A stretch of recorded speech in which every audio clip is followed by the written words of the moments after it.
Racism in policing is an age-old issue that affects the policies and practices that not only define how people of color are treated in their communities, but also how officers of color are treated in their own departments. Lieutenant Melissa McFadden is an activist and author who has spent 25 years as a police officer in the Columbus, Ohio Division of Police. Walking the Thin Black Line is the story of her journey through the bureaucracy, the trauma, and the endless confrontation with racism within that department. This episode of Race Talk Revolution with Lane and Eugene originally aired November 10th, 2021. And welcome to another Race Talk Revolution with Lane and Eugene. As you know, Race Talk Revolution is a place where your voice matters. So I want to thank you for joining us this afternoon or the morning, depending on where you are. I also want to say thank you to the newcomers who are showing up for the first time. We are appreciated. Thank you so much. So today, our speaker is the Lieutenant Melissa McFadden. Lieutenant McFadden is a veteran officer in the Columbus, Ohio Police Department and author of the book, Walking the Thin Black Line, Confronting Racism in the Columbus Division Police. As always, during our conversation today, we ask that you please remain muted. And when we get to the Q&A section, I will, as usual, instruct you on how to raise your hand. We also want to remind you that Race Talk Revolution is a loving, inclusive platform designed to strip away the false beliefs that keep us separated as a species, uncover the not so hidden truth that we all want the same things in life, then also to heal the wounds created by systemic racism. Race Talk Revolution is a safe and brave space for people of all backgrounds to share ideas and opinions and explore the nuances of systemic racism while together growing our capacity for effective anti-racist activism. The Race Talk Revolution community is committed to practicing radically inclusive love. So what that means is that we may not understand or agree with what's being shared. However, we are committed to listening with respect, listening with appreciation and empathy. It is our commitment, Lane and I are committed to this, that every person be encouraged, heard, and appreciated, because here on Race Talk Revolution with Lane and Eugene, every voice matters. Here's my co-host, the Reverend Lane Cobb. Good day, everyone. Welcome again. So happy to see everyone. Our guest this afternoon is Lieutenant Melissa McFadden. She is an activist and author who has spent 24 years as a police officer in the Columbus, Ohio Division of Police. McFadden was born and raised by her mom in the coal country of southern West Virginia with a strong sense of justice. She always wanted to be an officer. She entered the U.S. Air Force right out of high school to gain the training she thought would give her a shot at realizing her dream. Even as a trained military special police officer, the Black girl from the hillbilly state had to fight her way into the Columbus Police Academy in 1996. She immediately saw discrimination and bigotry she had never experienced before. She didn't know it wasn't her job to fix it, but with her belief in God, her military training, and her love of learning, she set out to right decades of wrongs perpetuated by Columbus police against the Black community, which, as she quickly found out, included Black officers. Walking the Thin Black Line is a story of her journey through the bureaucracy, the trauma, and the endless confrontation with racism within the Columbus Division of Police. The culture is very practiced at retaliation against anyone who dares to tell this story. McFadden has endured that retaliation for 24 years. She is still standing. And now she is ready to share her truth so that other little Black girls everywhere can grow up in a safe world and follow McFadden into policing if they dream like she did of helping to keep it safe. Lieutenant McFadden, welcome to Race Talk. Thank you for joining us today. Thank you so much for having me. I just would like to real quickly say that I am here as a private citizen. I do not represent the city of Columbus or the Columbus Division of Police. So I had to get that out there. Absolutely, and thank you. I enjoyed reading your book. I want to show people that this is the cover of the book, and it was a very, very good read. And encourage people to buy that. I'll put the chat at some point this afternoon. But would you mind sharing with us what your motivation was for writing this book? Well, I I've been with the division for now 25 years. And over my course of my career, it's been very difficult to be a Black female in this space. I'm the highest ranking Black female to make this rank of lieutenant in the history. There's never been a Black female higher than me until recently. They did external candidates that came in for chief. But other than that, I've been the only one. There's been one of two. And now I'm the only Black female lieutenant at this rank.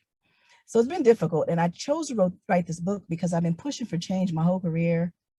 And it seemed like it just wasn't enough. And so my purpose was to write this book to expose what was going on, how they treat officers inside, Black officers and female officers, as well as how they treat the Black community. And maybe somebody that would read it could actually make change happen. And so it was my way of forcing change. And when I wrote the book, I sent it to everybody in leadership positions, from the mayor, city council president, to the chief of police, anyone, to let them know these are the issues that's going on and we need them fixed. And that was the purpose of writing the book. So, racism in policing is no mystery to anybody. Like, we all know it exists, but civilians aren't generally aware of the racism that goes on inside the department. And what I read was it's not unusual for white officers to accuse Black officers of policy violations or even outright criminal activity, right? What's that about? That's crazy.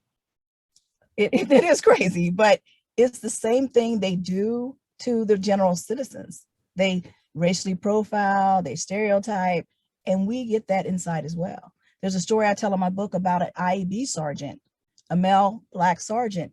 They accused him of picking up prostitutes. Some white officers saw a guy they thought looked like him, so they reported it to Internal Affairs. They investigated him secretly, followed this IAB sergeant. Wow. And then finally they found the prostitute, and she said, no, the guy that I deal with, his name is such and such, such and such, and he works for this particular agency. He's not even an officer. And when you look at the guy that they said was this sergeant, they don't even look alike. So he had to go through all that for what? For nothing. He didn't do anything wrong. He didn't even know that he was under investigation. They do that to us all the time. They searched a Black officer's house. They showed up to his house with a search warrant because the white officers accused him of stealing some drug money. In reality, the property and the money was in the property room the whole time. It was just misnumbered. But we don't get the benefit of the doubt. So we get picked on and get discriminated against and mistreated inside a lot. And a lot of Black officers, they go along to get along because they don't want to be mistreated. So they go with the status quo of mistreating the Black community, mistreating poor people. And they get accepted because they do that. They participate in that. So it's just hard being inside. And that's why I'm walking the line. It's the line between being a Black officer, facing discrimination myself, and the line of trying to protect my Black community from being discriminated against. Which I want to just dive in here, and this is not one of the questions that I have listed to ask, but this, listening to you, Lieutenant, it's like, how is it, because you've been there now for 25 years and seeing it from day one, I can imagine, what keeps you there? I believe that for all my career, I've been asking God to deliver me and everybody else from this system of oppression, this systemic racist environment. And throughout my life, when I look back on it, I didn't realize he was going to make me the Moses. I didn't know I was the one to deliver the people from the hands of this evil environment. So I'm here because I feel it's my purpose. And God has brought me this far. He's trained me. He's given me internal affairs experience. I have a law degree. I have 4 other degrees.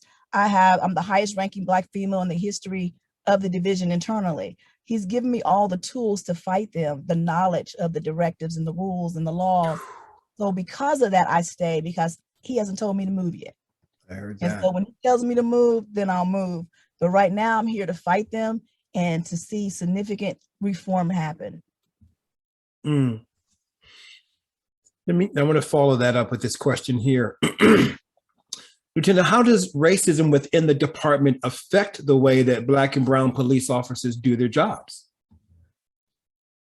Well, Wow. it affects a lot. We can't speak up because if you speak up, you get retaliated against. We can't complain about discrimination. They come after you.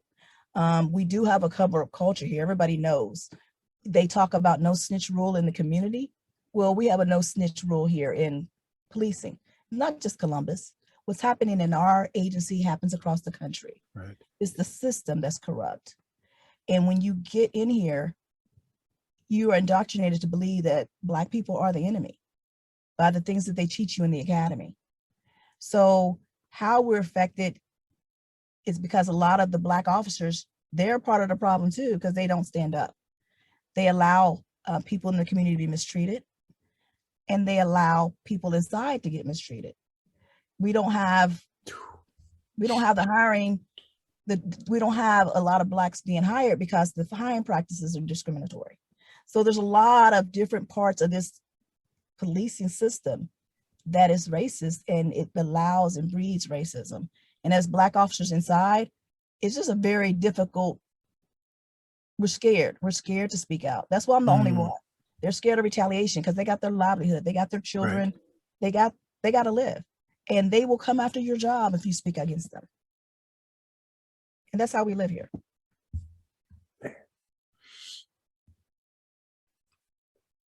Wow. So I know Eugene's got another question, but I want to find out. So what is happening with you? Because I know that they have come after you several times. I'm just interested. What's happening now? Well, I've had, since I stood up for a Black female officer, she filed an EEO back in 2016 on a sergeant. The Internal Affairs Bureau commander came to a sergeant in front of the Black female and told him, look, your investigation is not going anywhere because it's got to go through me. And so since I turned her in, she got moved from her assignment. They came after me. And ever since they came after me, I've had 13 investigations put on me, 6 within the last year because of my book. So, but God is good. No weapons formed against me shall prosper. He didn't say they wouldn't form, but he said they would prosper. And they have not prospered. So out of 13 investigations since 2017, 6 within the last year, they've been trying to get me. I've only got wrote up because they said I didn't get permission to write my book. And that's it. And that's being grieved right now. But they continuously try to investigate me for false stuff. And it never works. I put in for the assistant chief position. So I'm in the running for that. I have made significant reform already. I created a group of faith leaders, and I asked them to help me push 7 expectations for changes for inside the division and outside the division. And actually out of the 7, 3 have been totally completed and 2 have been partially completed. And some of those were, instead of Columbus Police investigating themselves when they shoot someone, we requested the Bureau of Criminal Investigations, the state investigates. The mayor just implemented that last year. So that was completed. I asked for discrimination complaints to be removed from the division and have an independent person to investigate anytime we complain about discrimination. Because in the past, if we complain about discrimination, they come after us and retaliate against us. And then they would never sustain it. They would never found the person guilty. So it would just continue on. So they hired in 2019 an EEO compliance lady to investigate our complaints of discrimination. I also asked for drug and alcohol testing for officers, because when we shoot someone, we have random drug testing now. But if you shoot someone, they always want to do a toxicology report of the person that was shot, but never the officers. Wow. So now they just implemented that this year, that anytime a police officer in Columbus shoots someone, they are now drug and alcohol tested that day. Because we have had officers with drug problems, steroid problems, different things like that, drinking problems. So we should be tested and held to the same standard as any citizen. Especially you done shot the citizen, you're going to take somebody's life. We need to make sure you've done that with the right mind. And you did that for the right reason. And that's to include if you're under influence of alcohol or drugs. So now they're trying to test them. And we do have reconciliation training, but it's at the recruit level. That's one of the expectations. We're asking for training for police and citizens to come together to train in the same classroom. They haven't done that totally, but they have put an outside person, Mr. James White, he does a lot of diversity training inside the academy class to help and train them on cultural diversity. And that's a huge step because we are a closed system. We do not like outsiders. We train each other. Like if we want to talk about mental health, we train each other in mental health, and then we train everybody else. We never get true professionals to come in to do our training until recently. So that's a big step to even have that, because we're a closed system. We don't want anybody from the outside because we're arrogant and we think that we are above everybody else. That's what's real. And don't want anyone else to see what's really going on. Correct. Yeah. Correct. You come in and you will see what's going on. You might tell. So we keep everything very closed, and Wow. we're not allowed to tell. So Right. that's what's going on with me. I'm still pushing for changes. I am hoping to get that assistant chief position. The only reason why I want it, instead of having to force change, I can actually make change. And if I get that position, there's gonna be a whole new day, because the way they police our community, our Black community, is not right.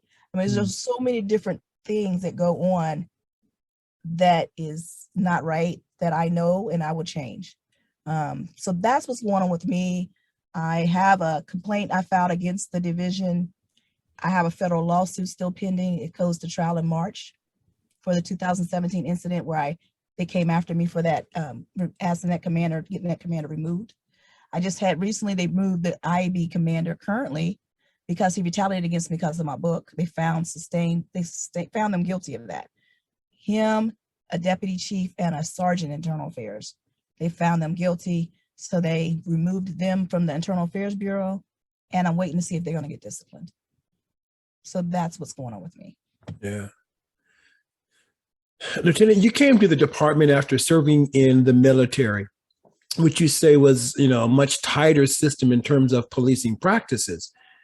Now, you write to that the civilian force imitates the military without the discipline.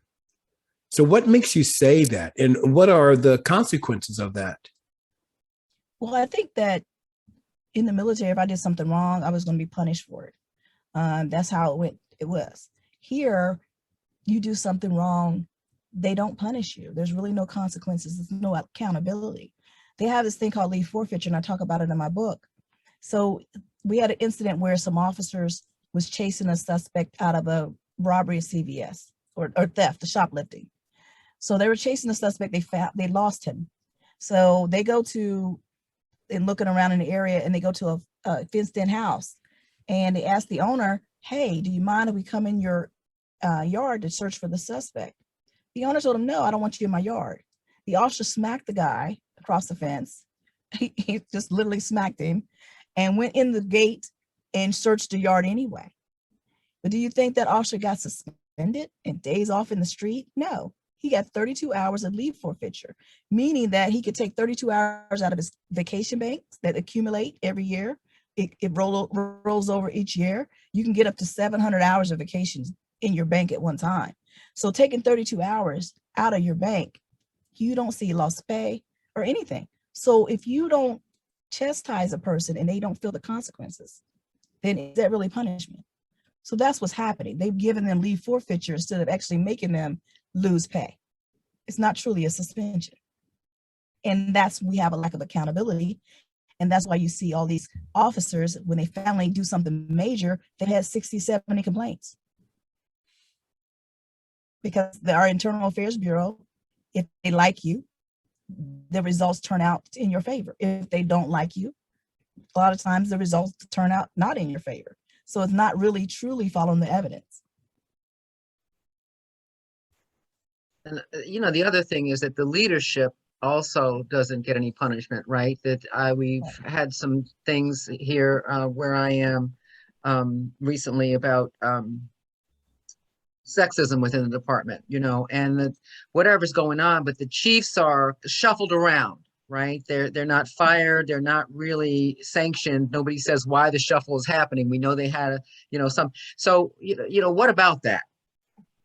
Yeah, the leadership, like in the military, if your subordinates do something wrong, you're getting called on the carpet as well, because they're your responsibility. But here, everybody's individual, and the supervisors don't have any kind of typically responsibility for their subordinates and what they do. Technically, they've most recently done failure to supervise on a couple of people, but it had to be something way egregious. but they usually don't have any kind of accountability for the supervisors. So if you got a whole group of people out there racially profiling and you're the commander of that bureau, that has nothing to do with you. You don't get punished for that. You don't get any kind of even a talking to for that. So we don't hold our supervisors accountable for the actions of their subordinates. And that I don't think is okay. Yeah, that's amazing. Whew. Lieutenant, in your book, you list 3 core measures you say police departments should do to, in your words, stop the war on Black people. One of them is to eliminate race-based teaching. What exactly are you talking about when you say race-based teaching? So like I said before, at the academy, everybody knows about implicit bias, is the subconscious thoughts we have about different cultures and different races, how we view them. And implicit bias come from your environment when you grow up. It's something that's subconscious that you don't know, that it's not consciously thought, it's subconscious. But anyway, make a long story short, when you get in the academy, you would think that the academy would help decrease your implicit bias towards several different cultures. But when you get in there, they actually indoctrinate you to believe that certain cultures are the enemy, that certain cultures are more dangerous than others. And I'll give you an example. For many years, CPD, and I'm pretty sure it's still going on around the country, used to shoot at Black silhouettes. So if I'm looking down the range and I'm looking at a Black silhouette, I see the head and the torso is all Black and outlining with white. So you get all the points for shooting at the Black, but you don't get any points if you shoot the white. So every academy class go through like 6 weeks of firearms training. For 6 weeks, you're shooting at a Black target. And then when you get out, it's 4 times a year you're shooting. So down the range, I'm looking at the suspect, and that suspect is a Black target. So how is that going to translate into the real world, right? So recently, like I think last 5 or 10 years, CPD changed the colors of their targets to gray, but I still think they use Black targets on certain, like SWAT might use Black targets. But there's agencies across the country still shooting at Black targets. So what are you conditioning the people's minds to think if your suspect is always Black that you're shooting at? That's what's happening. That's that training, that implicit bias that indoctrinates us to believe who is our enemy. When I was in the military, I knew who I identified enemy was across the seas. I knew it. So people that I policed on base, they were a part of my community. So I did not see them as a threat. Who is our identified enemy here? In the academy, when they show videos, even in advanced training, because after you get out of the academy, you still got to go through so much training every year. Sometimes all the videos they show are all Black or majority Black people getting arrested, or Latino people and Black people getting arrested. We have a lot of white people get arrested, but they just don't show those videos. And it's not just the police department. I mean, the media does the same thing. They were talking about the 2 white guys that impersonated police officers yesterday on the news. And I noticed they didn't put their mugshots up there, but they put the mugshot of the Black guy, the following story, they put his mugshot up there. So it's the same kind of concept. So when you're in the academy, they do training called a hitman where you have to fight and to fight someone. So they have suits that they have people dressed up in. There's padded so we can fight them. One's a red man. They call him the red man and he's red. The other one's a hitman and he's a Black suit. So what are you saying? You're fighting a Black guy? Even though it's simple, it seems minute, it seems like it's no big deal. But if everything is Black that you're coming at, Black targets, Black hitman, what are you training and conditioning their minds to feel like Black people are the enemy? Showing only videos of Black people being arrested. That's the kind of stuff that I talk about that they need to stop training and indoctrinating us to believe that in the academy. Yeah, it's interesting how, one might rationalize, oh yeah, but we're thinking people, we can make the difference between a Black target and a Black person, but there's a chemical reaction that happens, right? That whole fight or flight thing, that adrenaline thing, that happens like this. You're not even thinking about that. There's no thought involved with that. That's very, very, wow. why I Thank you think for we that. see shootings across the country of unarmed Black men, because I think their minds are conditioned to shoot at Black targets. The Black is a suspect. It's the conditioning thing. And I'm not a scientist or anything like that, but to me, that's what it is. And that's problematic, and that needs to change. Yeah. I keep thinking about how, back in those days of slavery, where they, created this group of men to go, and get, and retrieve runaway slaves, which was the start of policing, right?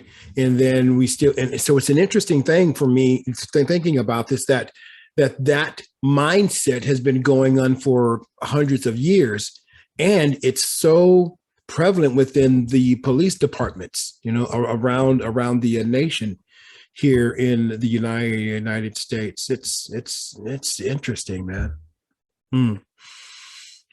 Lieutenant, you have a degree. You have a few degrees. You have a law degree, one of those degrees, and you've already touched on this, but I want to ask again, right?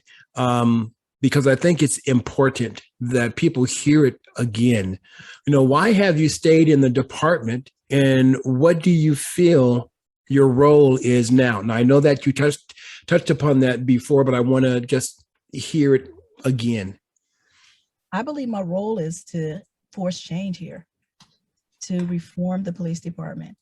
And like I said, I've had some successes, and I'm going to continue until everything that I want changed, and I can leave here, and anybody coming after me, any Blacks or females coming after me, can work in this environment free of discrimination. And if they do face discrimination, they'll have the avenues to stop it, and the people will start getting disciplined for it, as well as how we police the community. The Black community is policed differently than the other communities. And I think that needs to change as well as poor people, how they mistreat poor people. So it's not just all Black. I want to see significant changes before I leave here. Yeah. And that's what I'm waiting for. And I'm here to make those changes happen. Because if I'm not in here to see what's going on, they can tell the public anything. And they do. If I'm right here, then they do. If I'm here, it's going to be very difficult to get that past the public when I'm saying, no, that's not true. This is what they're doing. So I'm here to hold them accountable. That's what my book is doing too. A part of that is the people in the book. I named them. Those are real people that still work here. Some names I changed, but the people's names that's in the book that I named, I put their first and their last name to make sure there was no mistake of who I was speaking about. They are part of the system and part of the problem. A lot of them, some of them I put in there that there's not an issue with them, but most of them, they're in there because they didn't get held accountable here with the division. So my book is in a way of trying to hold them accountable for them to participate in this racism, participating in this discrimination and mistreatment of people. But I'm here to help change happen. I don't have a hidden agenda. I'm not trying to run political office. Everybody's like, you need to run. No, that's not what I'm here for. I'm here until God tells me it's time for me to leave. That's I've been wanting to say this for the past 15 minutes. Bless you for doing the work that you do, and having the courage to not only do the work, but to stay vigilant. There it is. Vigilant with what you're doing, and because there's a passion. And as you said, this is your purpose, right? It's man, this is pretty amazing. Yeah. Thank you so much. Oh, but you're welcome. What I'm here to do, and I think that's what God gave me all this preparation for. He prepared me for this very time. So that's why I'm here, and that's why I stay here. Yeah. It's hard to come into work every day dealing with these people. I can only imagine. When you write a book about them, they're really mad at me. Right. But hey, I got to go with what I'm supposed to do. Walking into a place where you may not be liked by everyone, Right. Yeah. There's a question I want to ask. Where did it go? Ann Watts writes in the chat, do you have allies? Oh, yes, I have a lot of allies, Black officers, a lot of Black officers, a lot of white officers. So I want to make sure I'm clear. It's not the Black officers or the white officers that's the issue. It's the system of It's police. the system. How they have us policing, how they teach us, how they train us, and they turn us into these type of people that wouldn't normally be this way, I think. Like, for instance, I have a story where I was driving in my cruiser and it was 10 in the morning and I seen 3 male Blacks walking on the sidewalk. And I looked over and I said, what are they up to? And I had to catch myself. I'm like, why would they need to be up to something? They're just walking on the sidewalk. I was ashamed of myself, but I caught myself. I have enough sense to catch myself. But a lot of people don't have that sense to know what's happening to their minds and how they're racially profiling or stereotyping a group of people. So I was ashamed that I did that, but I recognized it in myself at the time it happened. So I'm like, oh, but I think that it's the system of policing. I have a lot of allies. The community has been amazing in their support for the truth. I'm surprised the mayor's office, everybody's been really, really good. The people in power, except for the chiefs that were here in the past. The new chiefs, I'm not for sure, but I think they're going to be good. But the old chiefs and stuff, they were part of the problem here. Right. But I have a lot of white allies inside and Black allies inside. But they're behind the scenes because they can't come out because they'll be retaliated against. Because the system inside really hasn't changed that much to where they can be safe to come out and speak. And that's what I'm hoping for, to fight to the point where the good apples like myself can come out and speak without fear of retaliation. Yeah. It's really good stuff here, man. And they give me information. Like when I wrote the book, it wasn't just me seeing everything. People would give me information. They didn't know I was writing a book, but they would give me information. They still give me information. A lot of people come to me when they have issues or when they feel discriminated against or they feel like the division is not doing right by them. They'll come to me for advice, white and Black. So I am a trusted resource for them. And I do have allies here. Yeah, good. Because it's necessary. But that's just what it is, right? When you start, this is what I've learned through my life. No matter what your purpose is, when you are true to your purpose, God, spirit, universal intelligence, whatever you choose to call it, brings into our lives whatever we need to support that purpose. Yes. Yeah. God, there's so many good questions, and I'm going to wait just a few minutes for the Q&A to start, but I'm going to ask one or two of them right now.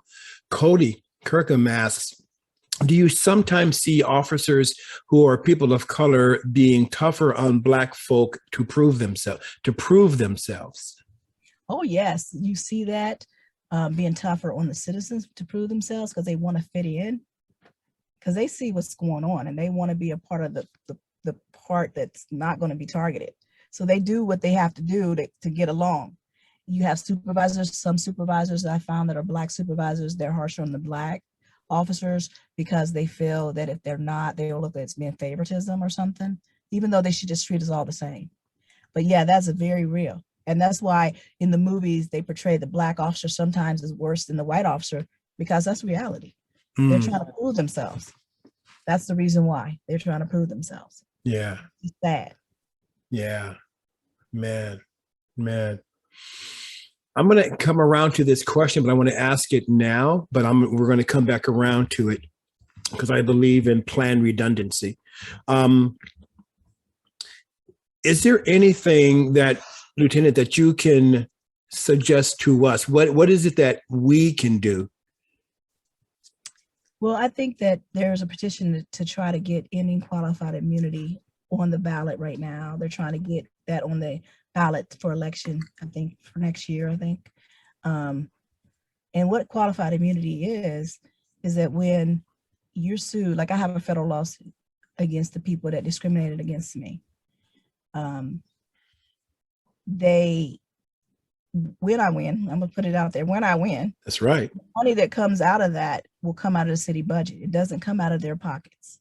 Qualified immunity protects officers, judges, prosecutors from getting personally sued. So when you see all these lawsuits with the shootings involving Andre Hill, he got $10 million, that came out of the pocket of the city. Any of those things, it's very difficult to do away with qualified immunity. So what that means is basically they can't sue me personally. I don't, nothing comes out of my bank account. My house is not in jeopardy. So when I do something egregious, so qualified immunity is a high standard to meet. The judge can say, we're not going to give the officer qualified immunity, but it has to be something real egregious. It meets a certain standard. So we did away with qualified immunity. You wouldn't be hurting the good officers. You would make the bad officers think twice about their actions. Right. Because if their house is on the line or their bank account is on the line, they'll be careful and make sure it's not it's not a gun that they're tasing somebody with. Okay, they're not going to make that mistake of pulling the gun instead of a taser. They're going to be extra careful with their movements because it's their stuff that's on the line. But right now, it's city money. We don't. What consequences is for me doing something if the city's going to pay for it? That's what qualified immunity does. It protects the bad officers. So that's why I think we need to end that. There's going to come a time when we need change, especially if I'm still here trying to fight it. I'm going to need citizens to call in and talk to the mayor and tell him we want this change to happen. Push for reform. That's something that you can do. Push for reform and tell them you want a change to happen. You want to see significant changes. You want to see how the Black community, like for instance, I'll give you an example. Zone 5 is where mostly Mount Vernon area. Zone 2 is east and south side. Zone 2, there's 5 zones in the city. Zone 2 gets the most calls for service than any other zone in the whole entire city. Zone 5 gets the least calls for service than any other zone in the city. But Zone 5 has more officers than Zone 2. Why is that? That doesn't make sense to me. They're over-policing the Black community. It needs to stop. So anything that I need you guys to do is, there's 7 expectations that are in my book that I'm asking for them to change. Like I said, they've totally changed 3 of them. They've changed and implemented those 3. But we need all 4, the rest of them, to be implemented. So I need you guys to call and say, hey, Mayor, we want all 7 expectations implemented.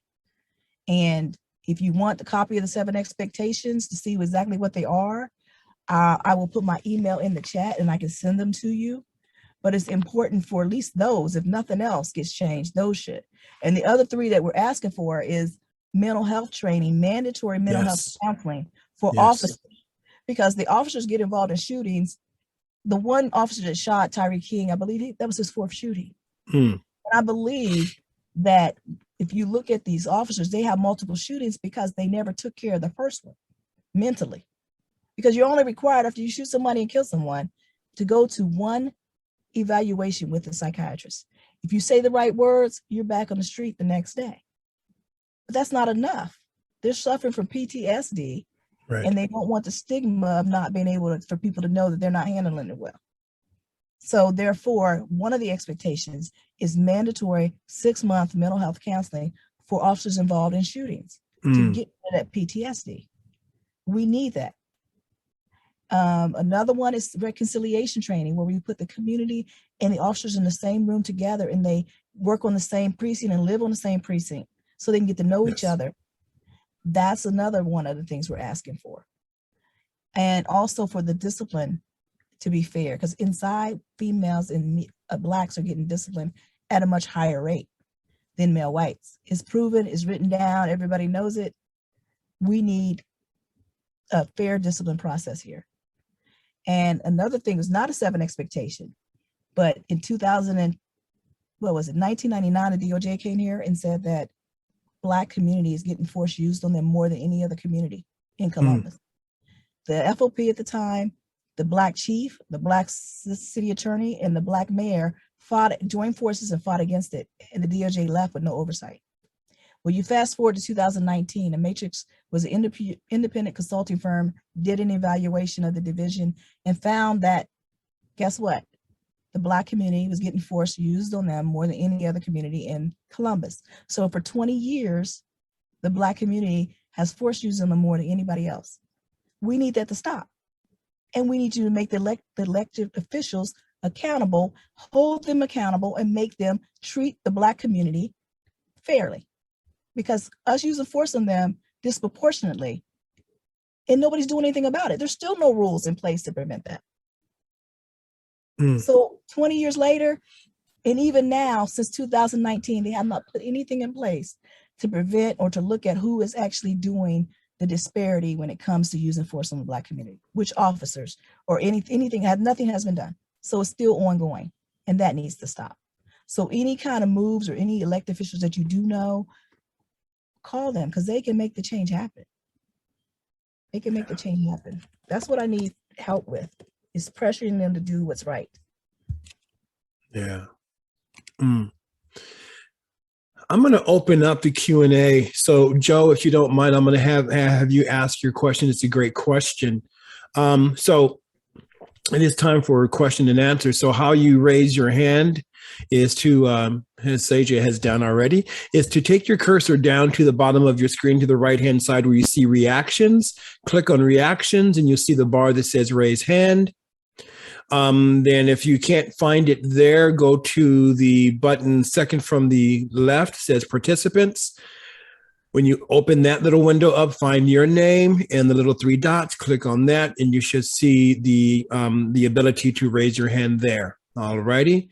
And again, I want to remind everybody in terms of your questions and or comments, let's keep this down to about a minute or less, because I'm anticipating we're going to have a few folks raising their hands, and I need to start making my list so I can see who's up. So we have Seja, Joe, and then Norman. Hi. You just bring up so many different questions I have. I was thinking too of the fact that I hear an increasing amount of comment on the news about men, primarily white men, of course, resisting anything that will make them soft or appear soft. And I suppose in the police department that would be even more true, that they don't want to take on any kind of behavior that would threaten their masculinity, which to me is actually threatening their whiteness, is what I'm hearing. However, when you mentioned forcing a change in the department, I was wondering if there is a regular weekly or monthly opportunity.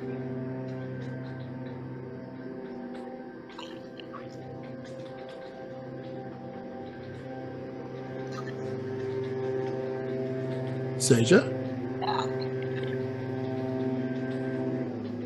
Some there's a noise. That's not you. No. Joe, are you on mute? That could be it. Okay, well, anyway. If there's an opportunity, That's where it was from. Okay. if there's an opportunity for all officers of all ranks to sit down once a month or whatever on a regular basis, on an ongoing required basis, to debrief and maybe have the topic of where in your history did you learn the biases that you have, just to talk as human beings, because once you get them talking about how they were brought up and what that was about and how that landed for them, I think it would soften their attitudes. But maybe you have other opinions on that. I totally agree with you. That's a part of the reconciliation training, is having them in the room with other citizens that they're going to work with. And they do like joint exercises about where they came from, how their environments, how diverse is their environment. There's this one exercise that they do is they have different color balls, and they ask you, what color is your doctor? And you put the color of your doctor in, and then what color is your dentist? What color is your neighbor? And then when you get done, you get a cup full of whatever the color that you're mainly around. And they have a conversation about diversity and showing, okay, you're really not diverse in your world. And they have a lot of different exercises in this training.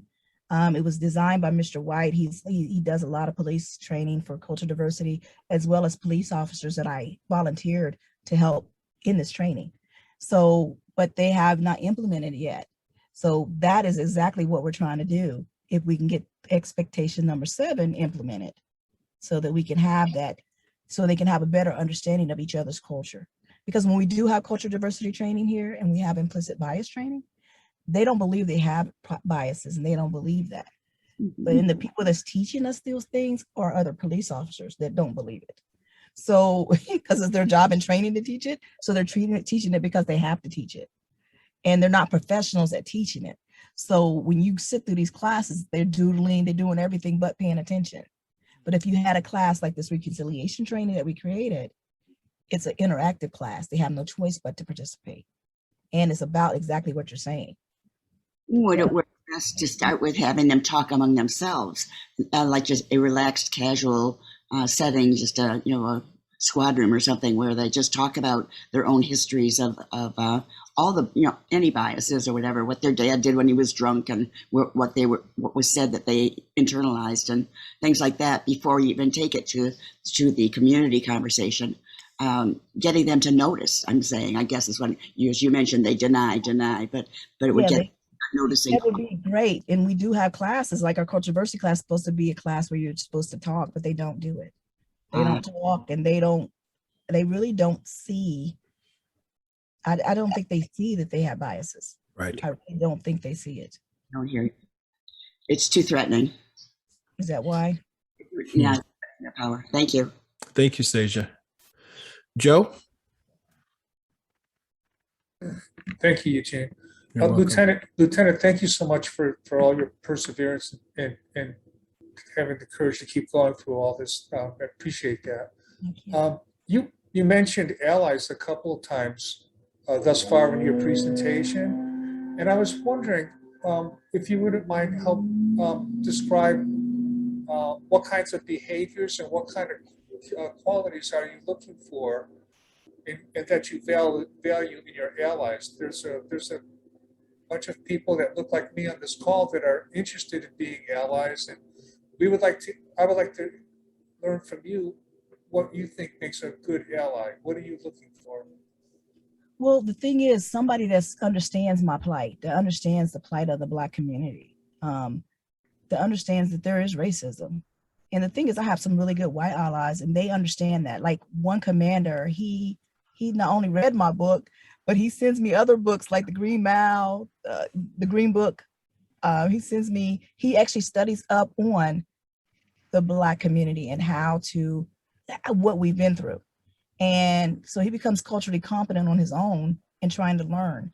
And in the process, he helps me and he tells me things that I need to know and things that's going on. And that's the kind of ally. I mean, you ain't got to be walking with an afro or anything crazy, but just be there and understand that discrimination is real, racism is real, and this is what we're dealing with. And that's all. Just understand it and be there to lend your voice when I need that.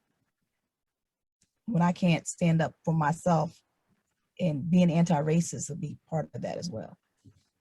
Fighting against racism with me. So I'll welcome any allies I can get. Great question, Joe. Mm-hmm. Thank you. Brother Norman.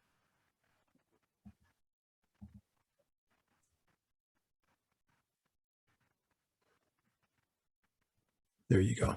How are you doing? I just wanted to ask, back in the 60s and early 70s, there were a lot of African-American patrolmen's leagues around in different cities. And you don't hear much about that anymore. Do they still exist? What we have today is, right now in Columbus, we have a NOBLE. It's called the National Organization of Blacks in Law Enforcement Executives. We have an organization, a chapter here. And it's a national organization, but it's more of a social organization. And they do a lot of events like socially and in the community. But we don't have anything like the Police Officer Equal Rights. I don't know if you're familiar with them. They used to be back in the 70s. They were like a separate, like kind of a union where they had dues and they would fight for the officers inside, info rights. Well, that's what the African-American Patrolmen's League did. Right, But we don't have that here though. No, we don't have that at all. Because what happened was when the POR was very active and strong, they're the ones that had the lawsuit here in Columbus and got when they wouldn't hiring Black officers and they wouldn't allow Black officers to go to certain jobs, they filed a lawsuit and won. And they started intimidating them and retaliating against them to the point where people were scared to join because they were scared to get retaliated against. So any effort has been made to try to regroup and start that again has been met with people being scared to join because they're scared of retaliation. And because that's how they would do. I remember when I was new here and POER was active, I was brand new. I was in a POER march, I was a member of it. And I saw some officers watching us. They had some Black officers watching us, like we were a terrorist group or something. That was crazy. But they have intimidated people to the point where it came after them that they no longer had POER. It's still in existence, but there's still, it's like civilians really that's running it, but there's nothing really internally. Thank you. That was it. Thank you, Norman. Ms. Sheila Smith. Thank you. Thank you, Lieutenant McFadden. I appreciate your courage. Your faith is awesome. You know, I really want to support your efforts. My question is there, have you noticed or seen of the white militia groups that are within the police department? I'm just curious, have you experienced that personally? And, you know, I just feel like the policing at its core is so rotten. You talk about being a rotten apple. My dear, you're in a whole different orchard. I think, you know, rotten apple is just not the thing. I mean, it's built on so much, you know, as mentioned about that the whole idea of the police patrolling of slavery. And even before that, in Europe, it just has such a history. It seems like how do you know, break through all that? But anyway, I'm rambling a bit. Do you know about the militia? And I just want you to know that I just so deeply appreciate who you are and what you're doing. Thank you. Thank you so much for those words. I have not witnessed anybody here in Columbus as a part of the militia, but ever since they said that they released those that data dump where they hacked in and got Oath Keepers membership rosters and stuff, I've been trying to find it to see because I mean there might be, but I haven't actually seen anyone that would be stupid enough to come out and say that or show that. But honestly, to tell you the truth, until last year, there was no rule against being a part of a hate group here in Columbus PD. You could still be affiliated with a hate group and be an officer. You could be a member of the KKK or whatever hate group and still be an officer here until they put a rule in place last year in 2020 that you're not allowed to be affiliated with a hate group. So I wouldn't put it past that there's somebody here that's affiliated with a hate group, but I don't have any evidence of it. Because if I did, I would have been told on them. Wow. Yeah. You know, that's amazing to hear, but it's not surprising. Yeah. Whew. Thank you, Sheila, for that question. Jenny Stillman, and then Allison.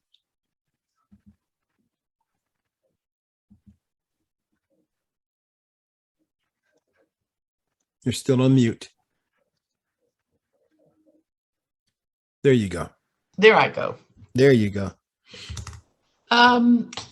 So I'm wondering if you can help answer a question about qualified immunity, because that seems to be the real sticking point for all the bad apples that are in the police departments. You know, do we try to fight it on a state level or a county level?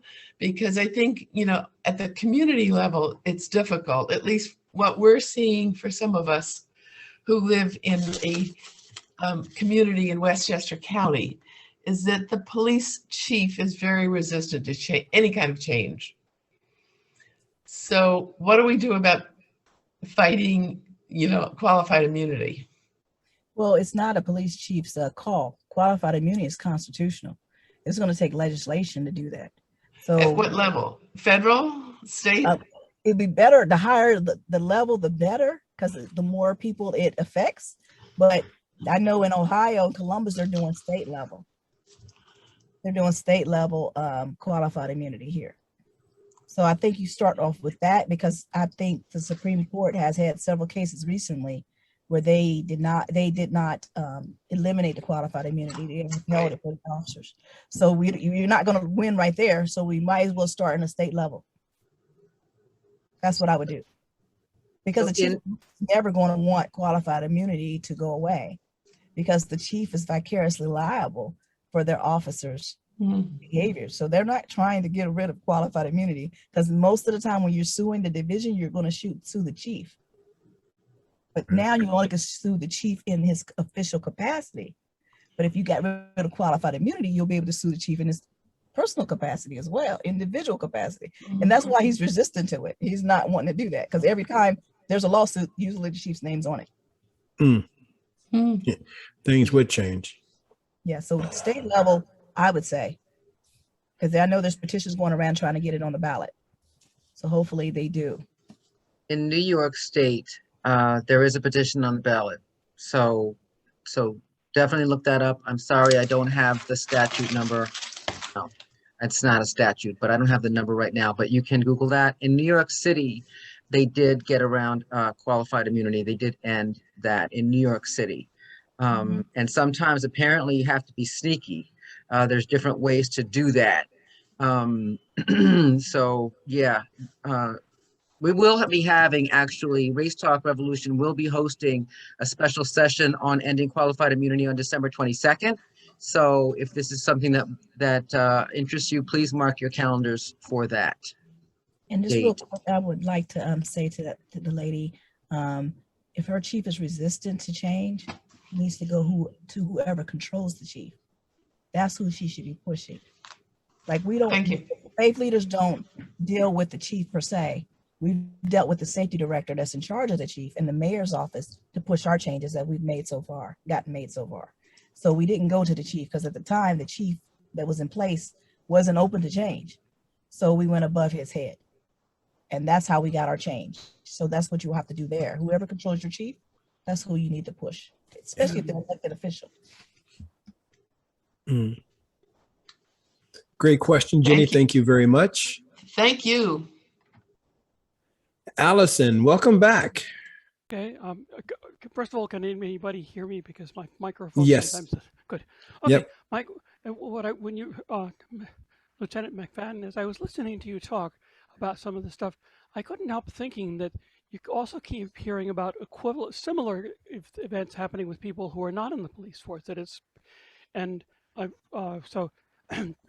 I just can't help wondering, to what extent is this a particular problem of the police department? To what extent is this just the underbelly of racism, the white system in the whole society? You know, I remember the Michael Brown case, when the minute there was any question, the media all came up with as many pictures as possible that would make him look like a criminal, and this happens. So it's, and I understand, I don't watch television, but any of the crime stories tend to particularly choose Black people as the perpetrators.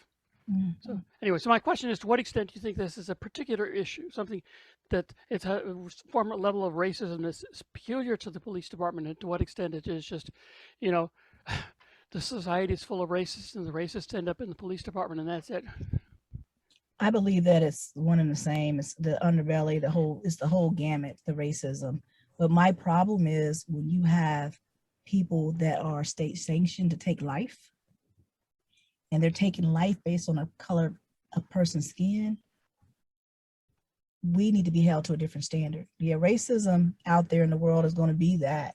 But when you have that so entrenched in the police department, and where they're actually acting upon their racism and they have the authority to do that, that's the problem. And that's why I think if nothing else changes in the world, policing needs to change, because we have too much power to allow that to go on.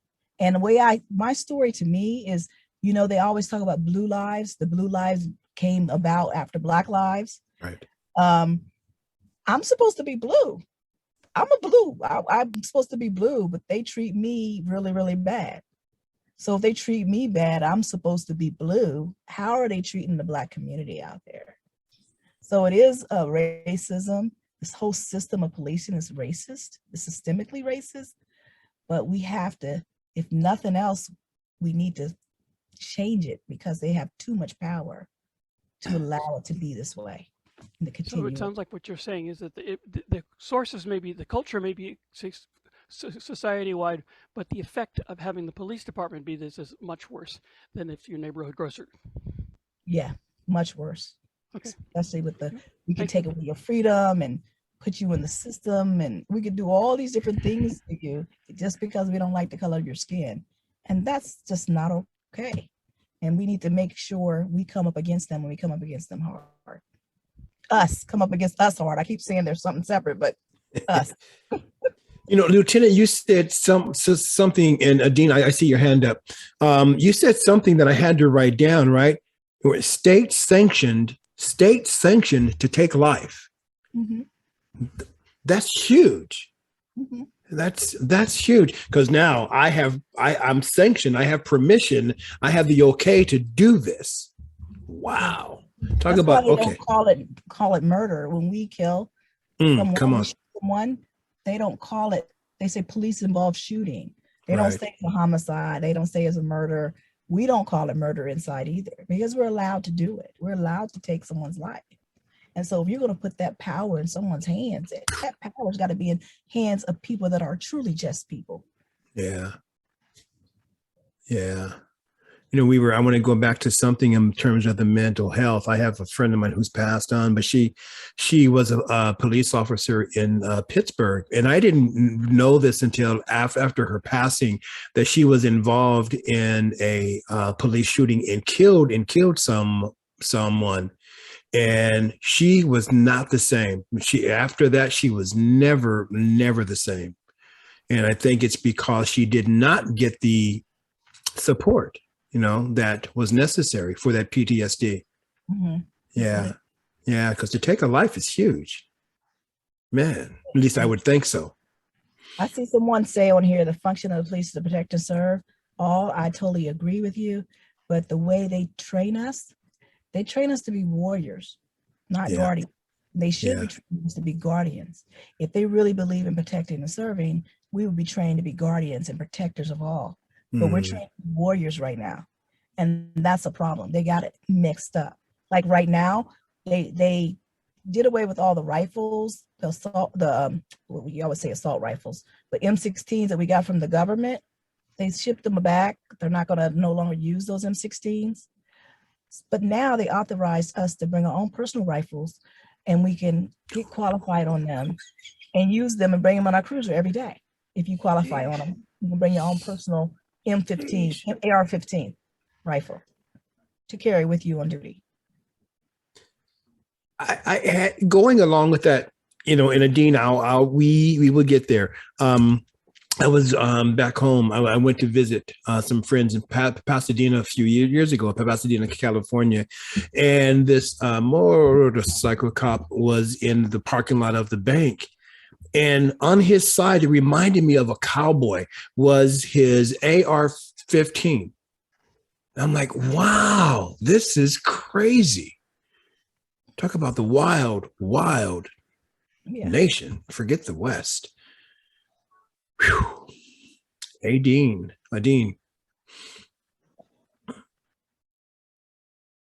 Thank you so much. Lieutenant McFadden, I have to tell you, I'm an old lady, but you're the first real hero I've met. Oh, thank you. You are something special. As an African American, I just wow, I'm totally wowed by you. But I also wonder if white America is going to allow the changes you want seen. I think that for many white Americans, the police are the foot soldiers of white supremacy. Mm-hmm. They are the guard station. Police know that they are there to protect whites from us. Mm-hmm. I think it goes very, very deep. I agree with you totally. And I think that because I believe this is my purpose and I believe God sent me, they can't stop anything. And so far I've gotten changes, huge changes, just Do you know how it was very difficult for them to want to release police-involved shooting investigations to another agency? And that was done last year. It took us from 2018 till 2020 to get it done. But when those protests happened and the police department went crazy on the citizens, the mayor's like, I got to do something. So he had no choice. God made it to where he had no choice but to make those changes. And I feel if God wants those changes made, they're going to be made, whether it's going to be made the easy way they're doing it, or it's going to be made the hard way. But he's going to make sure whatever he wants done, whatever his will is going to be done, regardless of what they try to do. So that's the way I see it. And I laugh because if he wants me to be assistant chief, he'll turn this place upside down for that to happen, if that's what he chooses to do.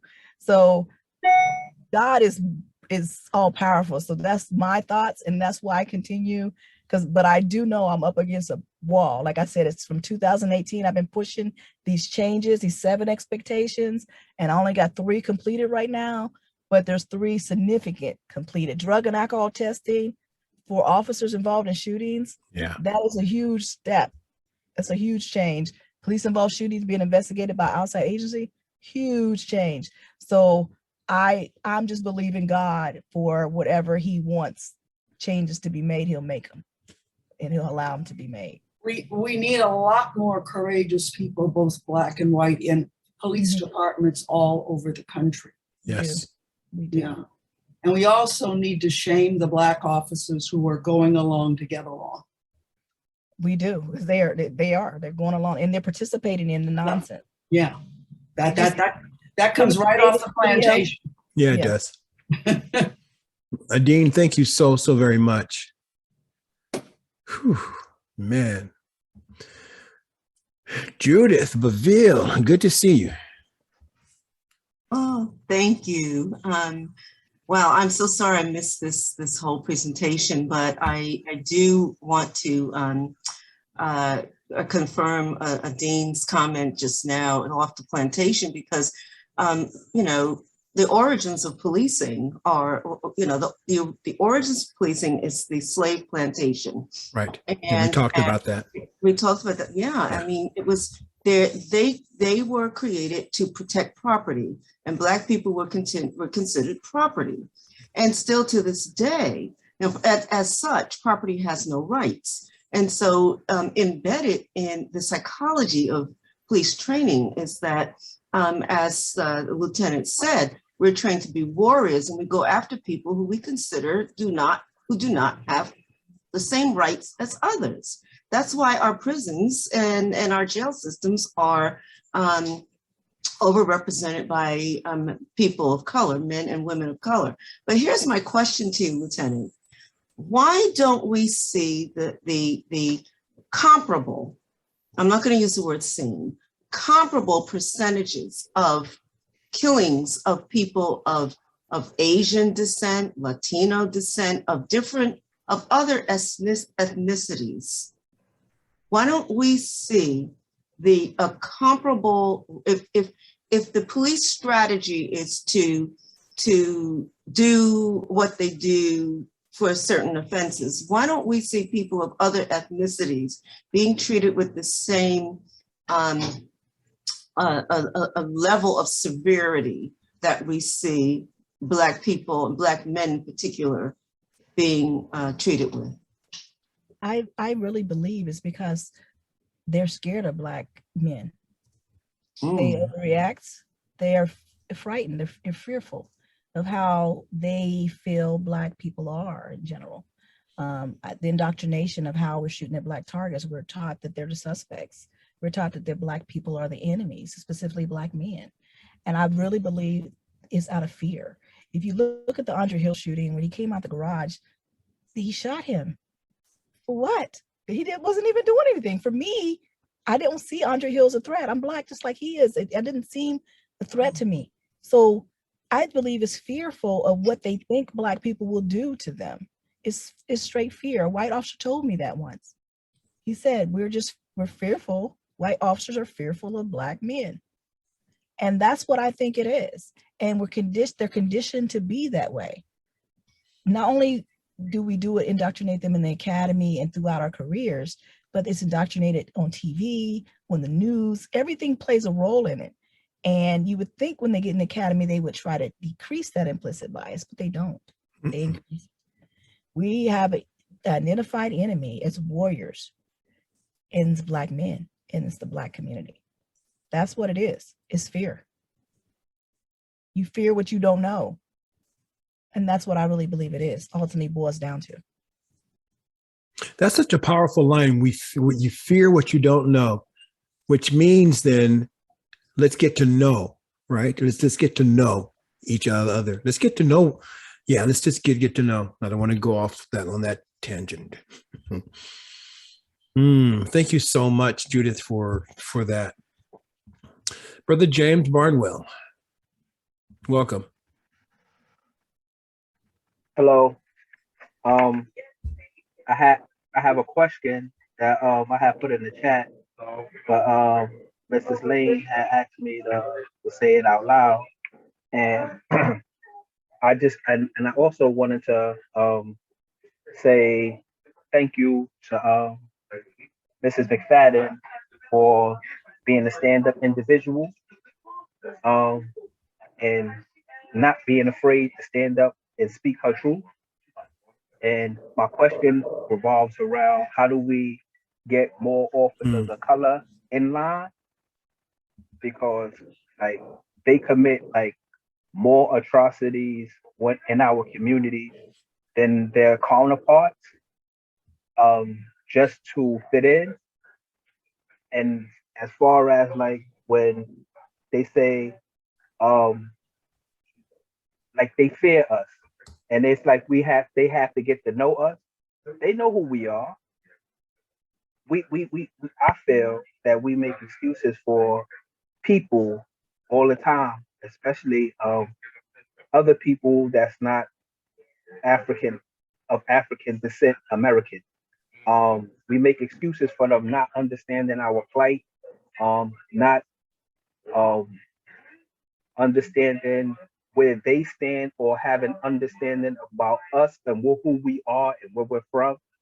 It's a lot of information out there, because they claim to be educated people. We are educated people, that shows historically like where we sit on the top. And I think what they fear is his history repeating itself when we was back on top, us being back on top. They fighting their hardest. But like everybody keep on mentioning about God in the Bible, and God in the Bible says that, you know, the meek would inherit the earth, and we supposed to be the meek. So, because we have, we forgive a lot. Black people forgive a lot, and they want to embrace, even though they are being stomped on, to show people how to live correct and righteously. And some people just don't see it like that. But back to my question, because I don't want to go off on a tangent and lose no one. How do we get these officers of color more in line, whether they speak Spanish, whether they speak English? Because like how, because I used to work for PAL. I worked at PAL before, and I had to work with the officers and what they call that? The ones that have to do with community, the community outreach officers. I had to work directly with them, and I used to ask questions like, why do you guys go along if you don't agree with something? Why do y'all say anything? It's like, if we say something, then we're going to be ostracized, and we're going to become a target, like you're a target. Like how do we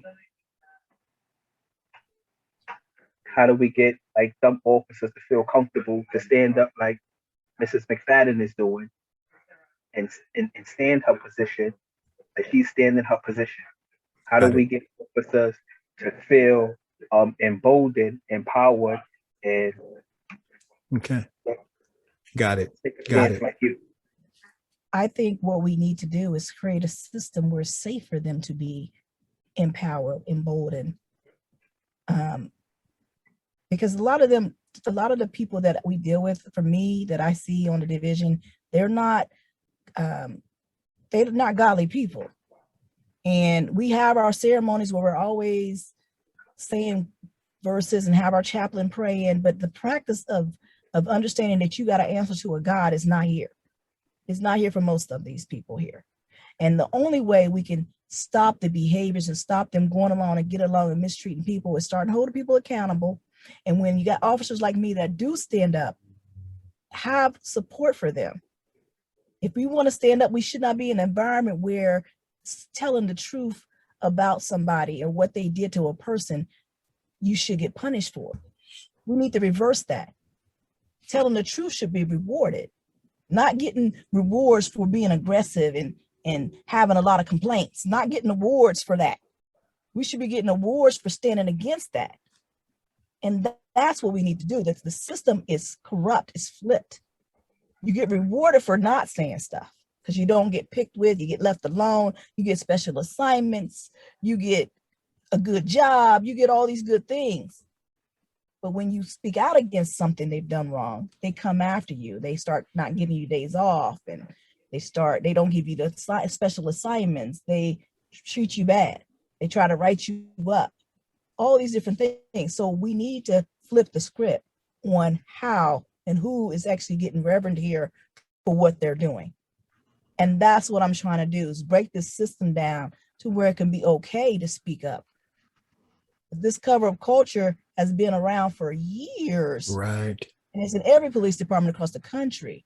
So it's going to be difficult, but we need to make sure we're supporting and uplifting the good apples and not rewarding the bad apples. We have a guy that's in the training bureau doing training, and he pitted a car at 80 some miles per hour, meaning he drove up next to the car. It's a trained technique.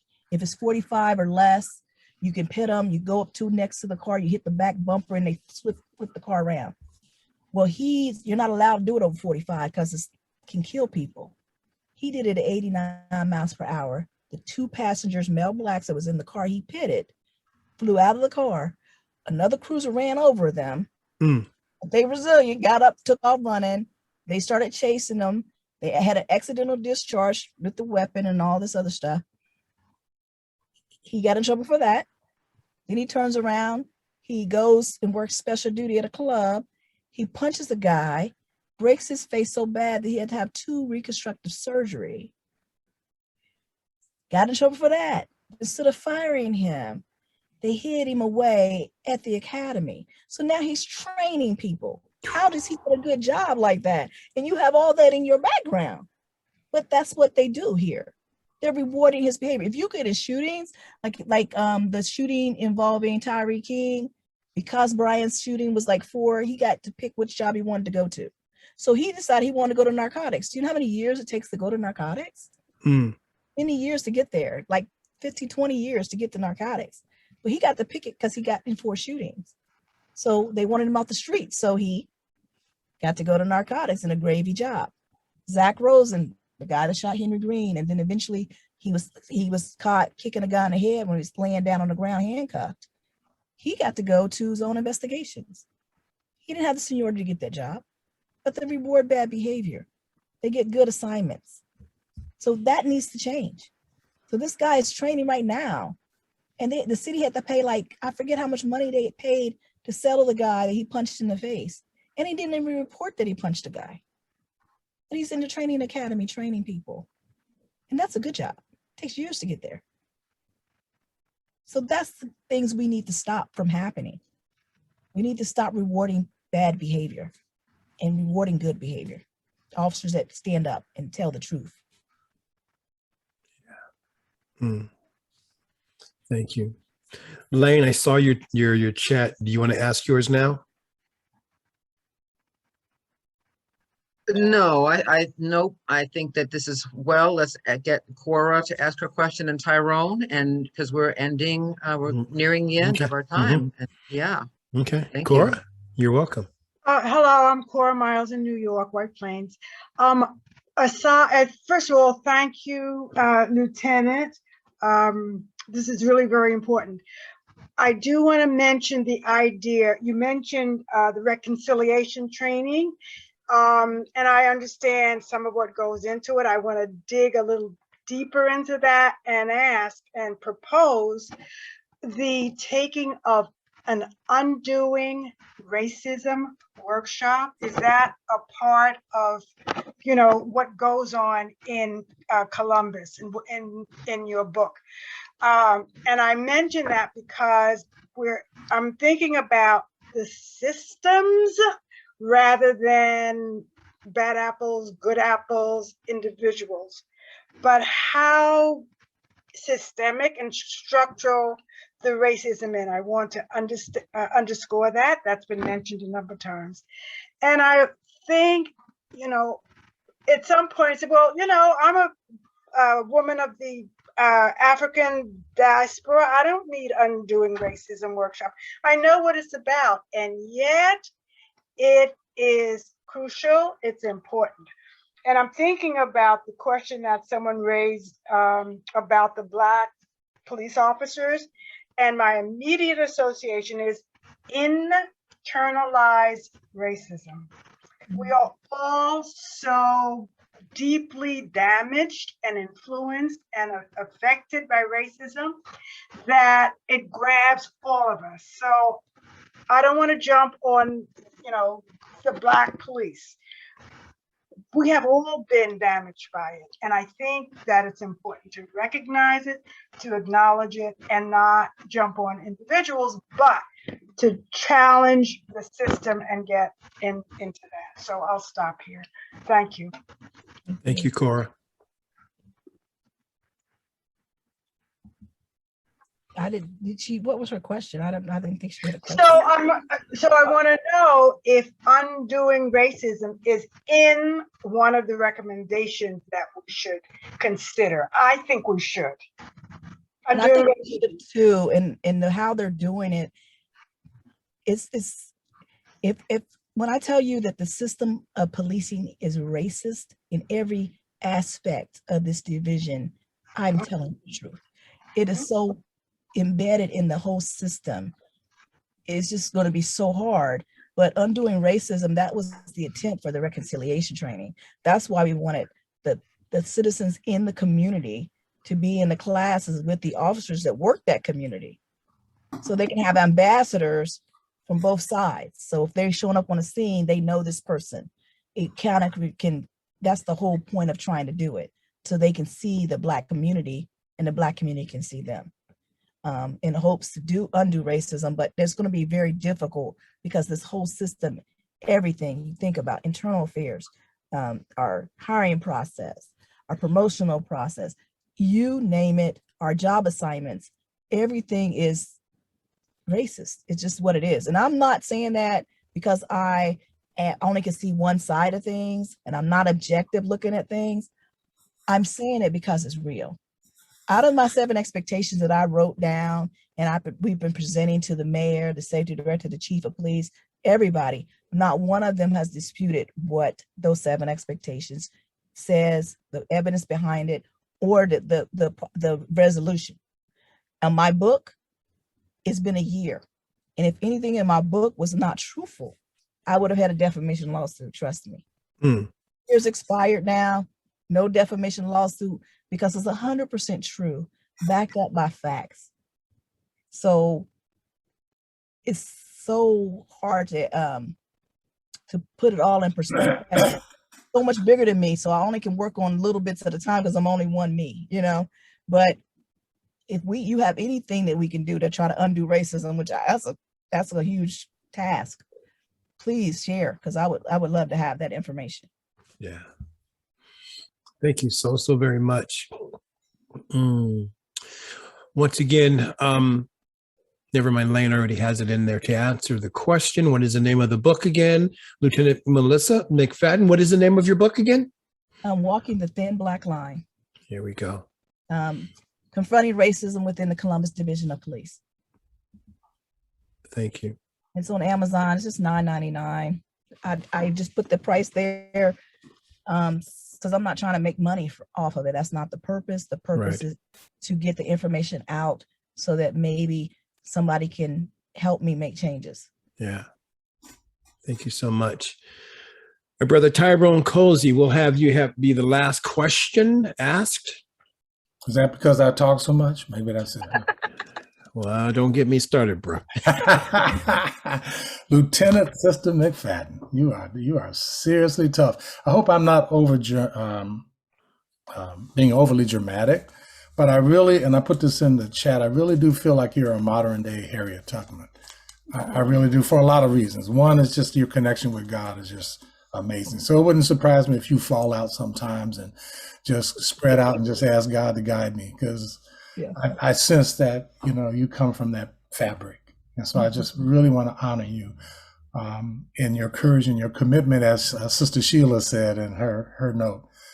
But here's what I want to ask you. So there's been a whole lot of yang, right? Talked about defunding versus reform. And there's a lot of pushback because there's a lot of troops that are being used now, right? CRT is being used as a code word, it just goes on, right? Diversity is now being looked at as a code word. That's a lot of pushback. And there's a lot of pushback from a lot of people who are just simply afraid and view police as their protectors from whatever it is that they fear.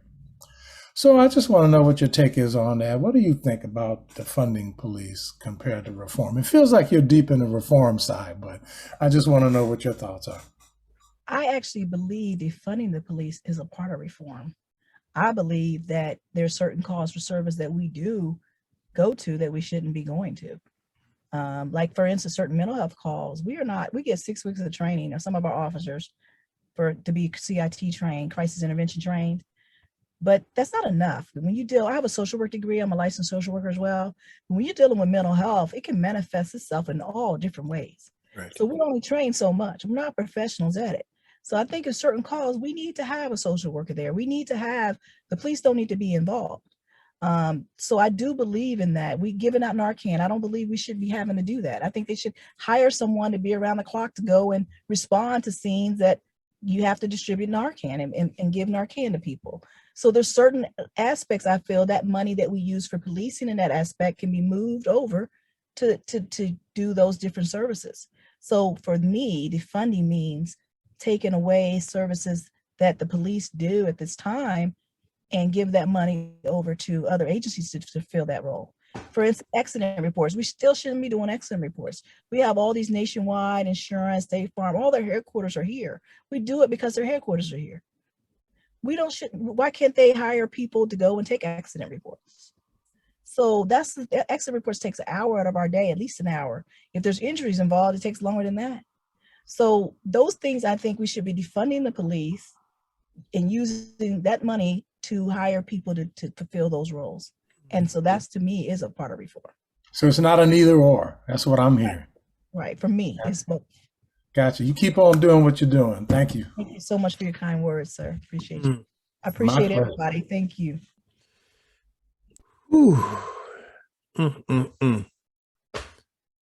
Another beautiful episode of Race Talk Revolution. Lieutenant McFadden, thank you so very, very much. Yeah, man. Whew. Good stuff. Yeah, I'm a good troublemaker. Good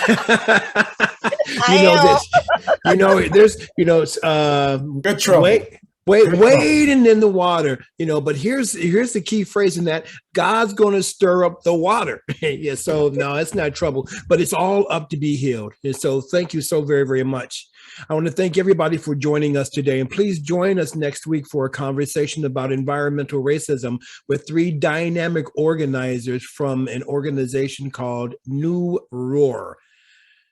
As usual, we encourage you to continue to engage in conversations with folks who are not like you, to continue seeking out learning and growing opportunities, and to actively look for and engage in local and national organizing efforts, right? Get involved, and so, we actually, check this out, we have a learning opportunity to tell you about. So we've been talking to you for weeks about us being available, Lane and I being available to work with you and your organization to create safe and courageous spaces to talk about race. Well, check this out. On Saturday, mark your calendar, Saturday, December 11th, from 12 to 6 Eastern time, we will be hosting a one-day virtual workshop. It's called What's Ours to Do?